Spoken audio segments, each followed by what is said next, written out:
maranasan nila yung hirap na dinanas namin ngayon bilang magulang. Napakasakit na po ang ginawa ng gobyerno sa mga magsasaka ng Sumilao. Trabaho may katapusan, pero ang laman ng lupaing ninuno namin ay walang katapusan. Seeing is also listening to what the people are saying. Hindi hadlang na mahirap ako para wala akong magawa. Nababahala ako sa mga taong may kapangyarihan na basta-basta na lang kumikitil ng buhay. Tumatayo tayo kasama ng mga biktima ng martial law dahil hindi ibig sabihin hindi ito nangyari sa atin ay mananahimik na lang tayo!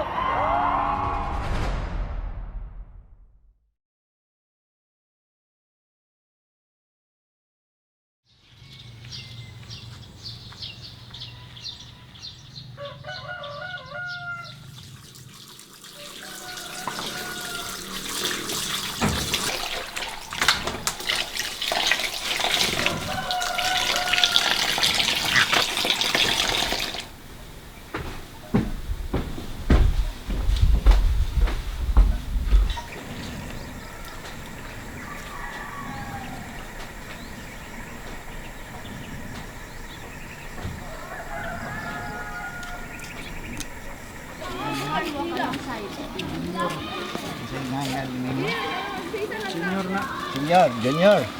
Saan na ka kag-grade? Grade. Isa'y tagiya sa kabayo. Papa ni mo? Ay ngalan ng kabayo ah. Sa dagat, langas So, may ko ngalan niya.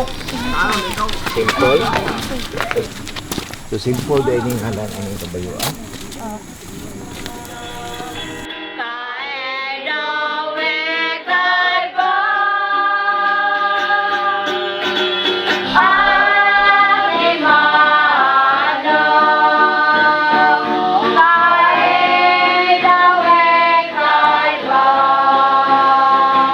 Karon mga kaigsuonan, atong dalon atong kaugalingon no diha sa Ginoo no na mapasalamaton ta karon kay karong adlaw kana makig-uban na kanato no kami nga mga redemptorista may makig-uban sa pud sa inyoha no ako makig-uban sa inyoha aron pagpuyo pagyud dato giba sa atuang pagtuo paglig-on sa atuang pagtuo. Amen.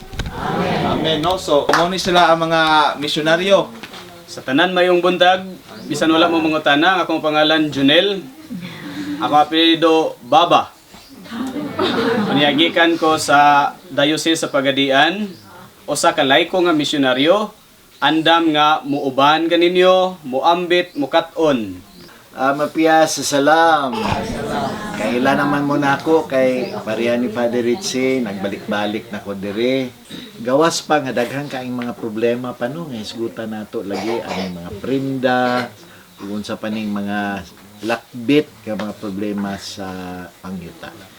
Basta importante lang gyud kamo mismo nga inyo maning mga kadasig inyong mga paningkamot, kamo gyud mo lihok. Ug naarami mo suporta kaninyo. Busa mo duyog ambit mi sa inyong mga kinabuhi.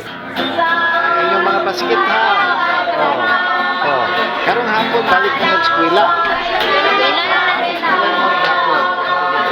I am Brother Carlito Gaspar. I'm a Redemptorist brother. I'm from Davao City and my friends call me Carl. Through martial law, I was an activist and even got arrested and spent time in prison because of the work that I'm doing. And after that, then I joined the Redemptorists. Daghang isda mangisda mo dito dagat. And through the years, I have not stopped being in contact with poor sectors, and especially now with indigenous people. Sa man na nangaanod yun ang mga balayan ng gabi. Kana yung pag kuan jud sa kanang adlaw pag yun. Hapon. Mga alas 3. So pag abot sa tubig gikan sa dito sa bukid ni Sakaday na siya gibanlas dayon ni balay. Ang mga balay. Nya napoy mga mananap, baboy, karabaw. May na lang kay adlaw. So Umay gani kay adlaw pero ang ubang butang ato brother wala na to nila nakuha. Pero gabi ito simba. Kung gabi isimba ko lang brother daghang gyud mga matay. Tao gyud. When we enter an area, we cannot just decide on what things to do. there is a process by which you actually immerse yourself.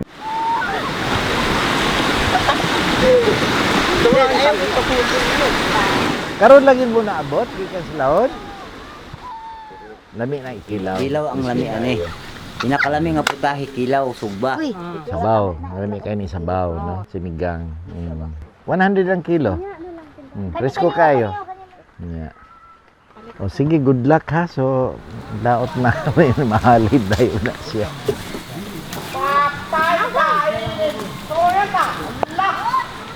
We are very much influenced by this theological approach called see, judge, and act.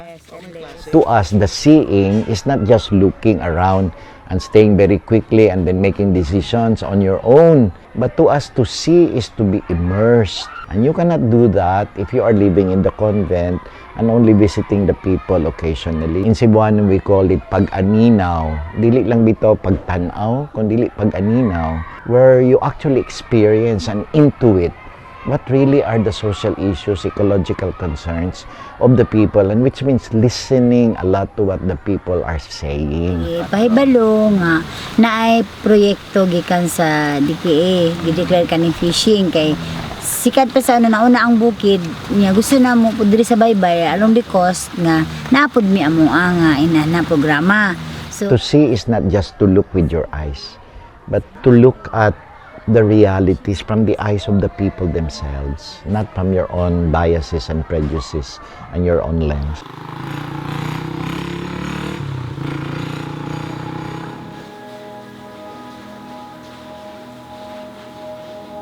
From there, you also need to use your head and your heart.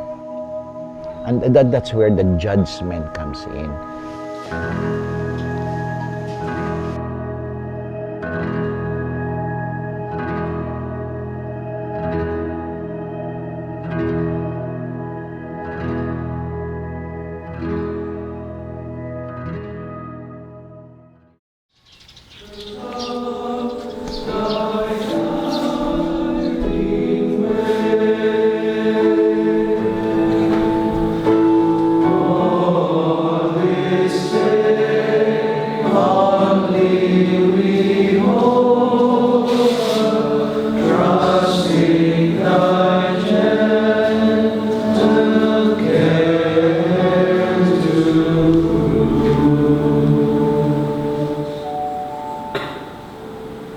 The judging part, dili lang po na paghukom ba, kundi dili pamalandong, to really reflect. And to reflect, you need to pray. You need to read the Bible and see what are the meanings of the scriptures in your life.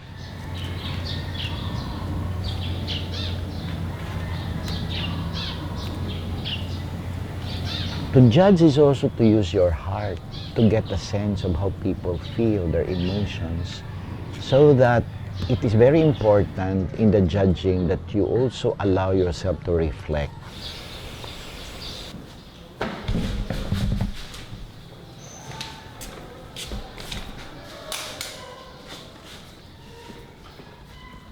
Some would refer to IPRA as a peace agreement between the Republic of the Philippines, the government, the state, the nation state, vis-a-vis the indigenous peoples. It's some kind of a peace agreement because it creates a sense of, positive energy by which we recognize the rights of indigenous peoples.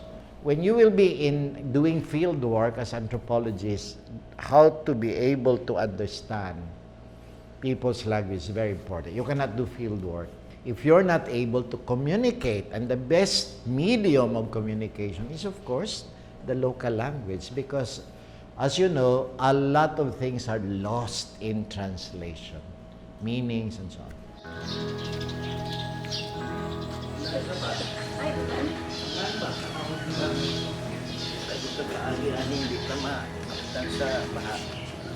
All of this, the seeing and the judging, allows you then to create spaces where you meet the people, especially if they're already organized groups.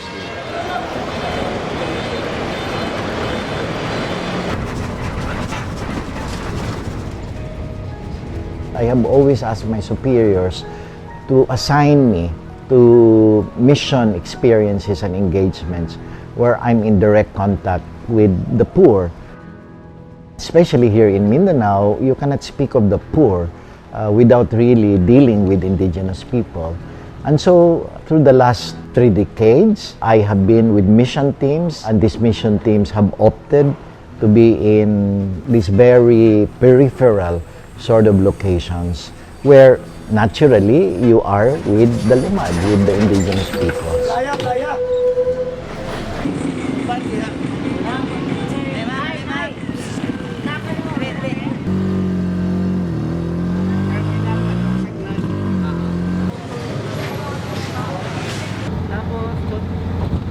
May lumad dito sa Gipos?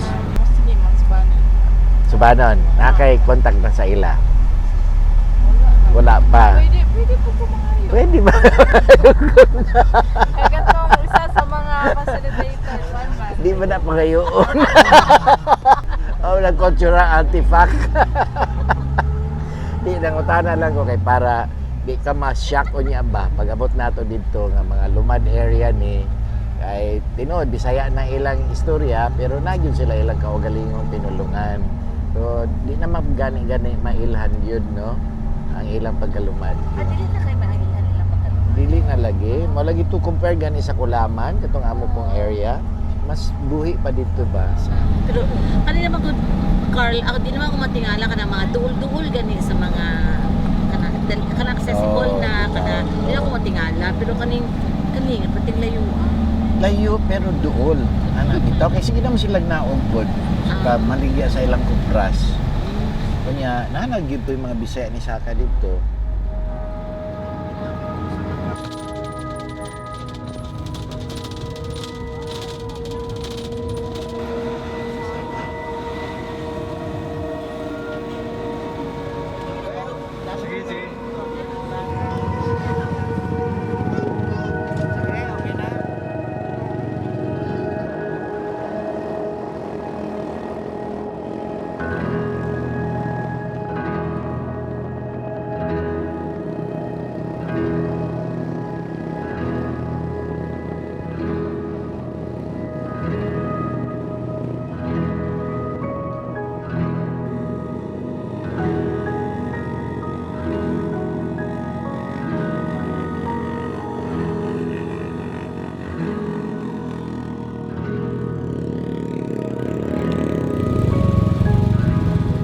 When I was younger, in my 40s, even up till I was in my 50s, it was generally easy enough to be able to hike up the hills or up the mountains and to be able to ride on a habal-habal on very rough terrain. But naturally, as one gets older, it gets to be a little bit more difficult. Your back gets very sore, especially if these rides can take hours. And it's not a joke holding on to those motorcycles, you know. There's always generally a fear that you can fall, especially again during rainy season when the roads can be very muddy and slippery.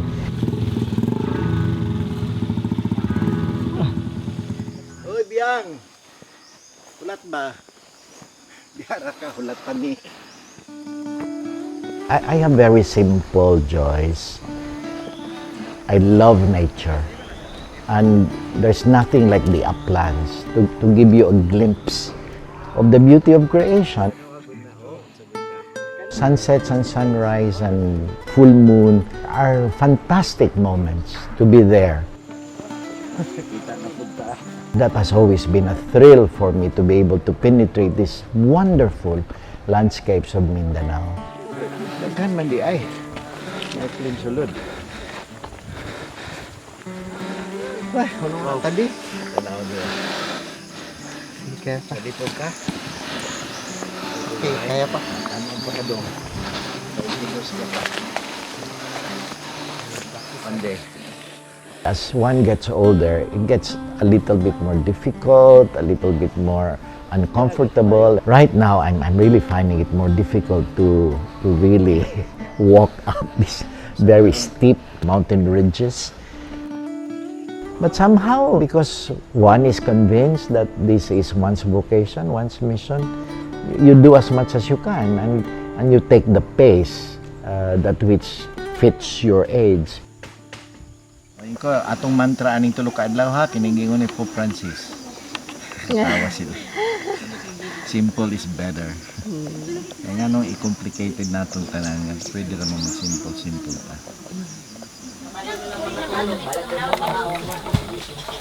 Ay, salamat. Praise the Lord. Why na-aksidente na to? Kaya mo ako nga.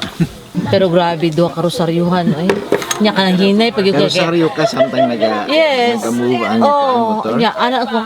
Hail Mary, full of grace. Nakaduha good ko. English pag yun ka, bisag na nakasbukid.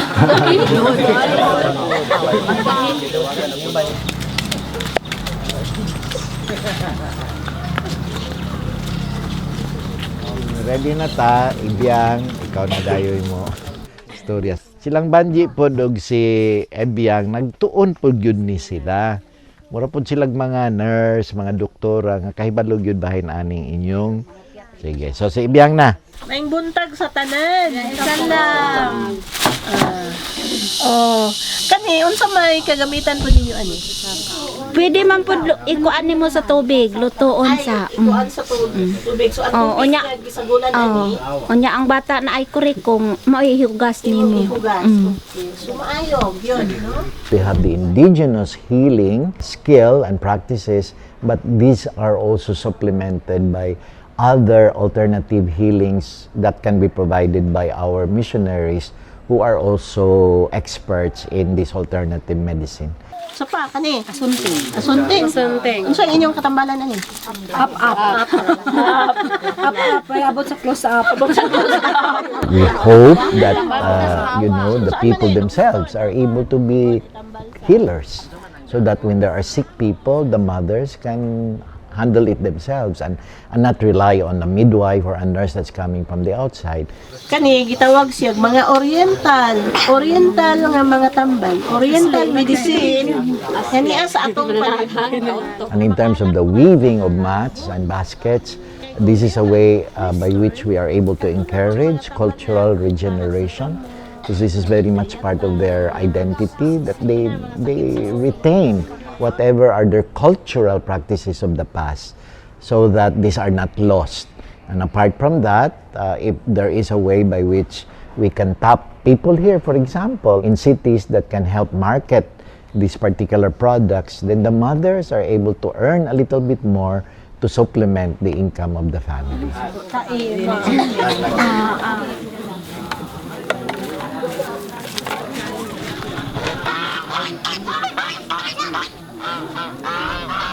Noon anak brother, wa may katungod anang yuta kanang kaluwinhan ug naa. Ang katong gi-explicar bitaw, gipasabot sa inyo nga ang imong amahan dunay kagawasan nga makig-uyon lagi sa kinsay nagprinda nya. Mo lagi na karon ba dili unta mo magpataka ug nagprinda. Naway klarong papel. Iglado naman akong amahan. Lagi mo pirma, nga nay testigo, bahala nagsinulat lang na sa kamot.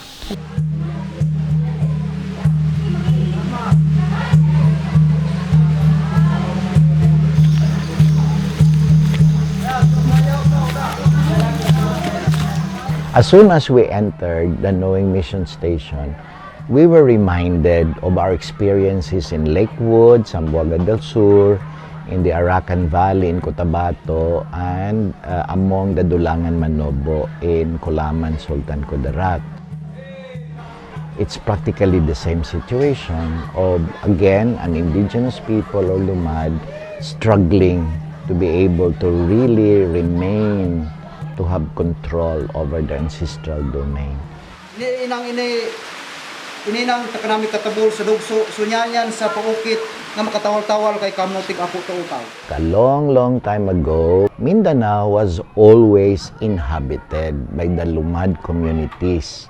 And when migrant settlers or Bisaya, when they started arriving in various parts of Mindanao, then they started claiming some of the land of the Lumad or the indigenous people. Sulat ni Felix Alicer, ang direktor sa DNR. This office cannot provide you immediately the detailed list of approved surveys found within the ancestral domain claim for the reason that we do not have any available personnel to do such activity. Logging companies also arrived to start exploiting the land, which dislocated the Lumad from part of their ancestral domain. So, you cannot understand the ancestral domain problem of the indigenous people if you do not know the history of Mindanao and of a locality. Magsityo-sityo na pud ming among chairman in town pertigluuya. Pagpahibalo lang sa mga kaubanan ng taaron matigom para makabuton ta ang settlement. Pero wala lang. And that's why they are forced to go up to the uplands in the mountain areas. And now, even in the uplands, more settlers or big business, plantations, mining corporations are also encroaching into this land. So in this case, we try to do as much as we can to help strengthen whatever people's organizations are already there. Desisyon ang mga nanag-iya nag-unit sa utang dito sa kapakuyangan sa mga leader. But it also comes from our perspective of this whole theological approach called see, judge, and act. No? All of this, no, the seeing and the judging, allows you then to encourage them, empower them to enter into a process where they can really plan better how to go about with the activities that can combat poverty.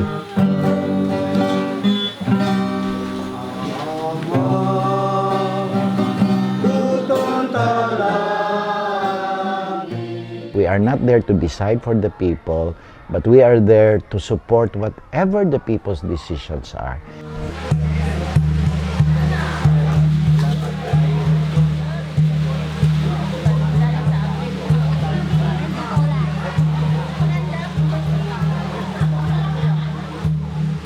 When you are with the indigenous people during rituals of harvest and planting and rituals of healing, you can really feel the presence of the deity of God in them. And that has always been some kind of a source of amazement, wonder, and awe for me.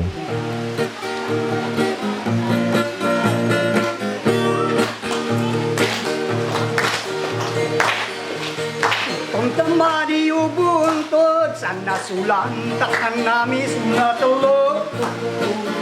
Our missionary engagement is not all problems and struggles and difficulties and lamentations.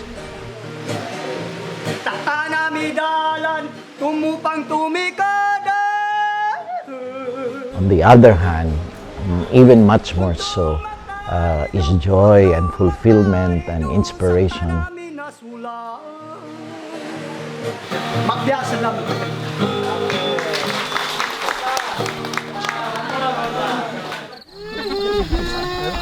Saan to, brother? Pasensya lang, pasensya lang. Gito na akong gulay, ha? Lamig tayo yung masinauban. I have always been of a belief that, you know, people who are filmmakers and accountants and artists and teachers can't play the role of a gospel evangelizer because I'm not an ordained priest. I'm a lay brother. As a lay brother, I am out there. I teach in schools. I work among indigenous peoples on their land issue. I interact with students. I plant herbs. So I'm really an ordinary lay person.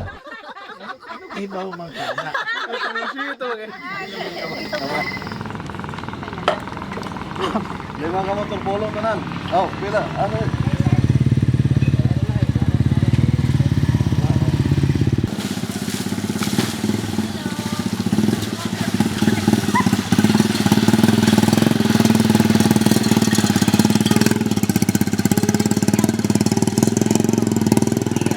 I do realize that the poorest of the poor and the most peripheral of peripheries are really where the indigenous peoples are.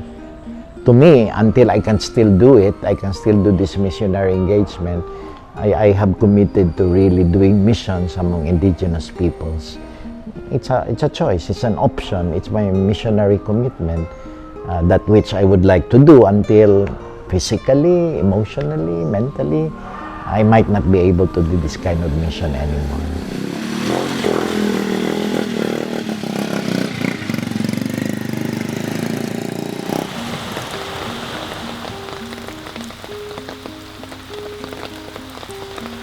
When you're there all by yourself, you're out there in that scene.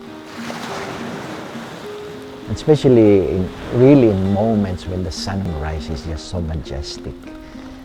Then there's a buoyancy of your spirit, and you pray for everyone who has entered your life, and you think of them, and you pray that they are all well.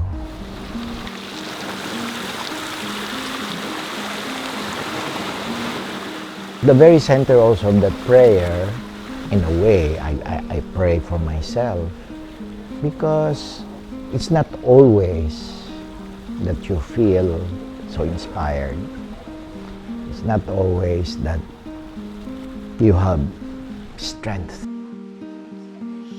There are moments when, fear, anxiety, struggle, even a sense of disappointed with one's capacity to respond to the people's needs and problems. Because human beings that we are, again, as we grow older, there are things you want to do that you cannot do anymore. So I always pray that I can continue to have the same passion, and that there's still a little bit more time that I'll be able to do it.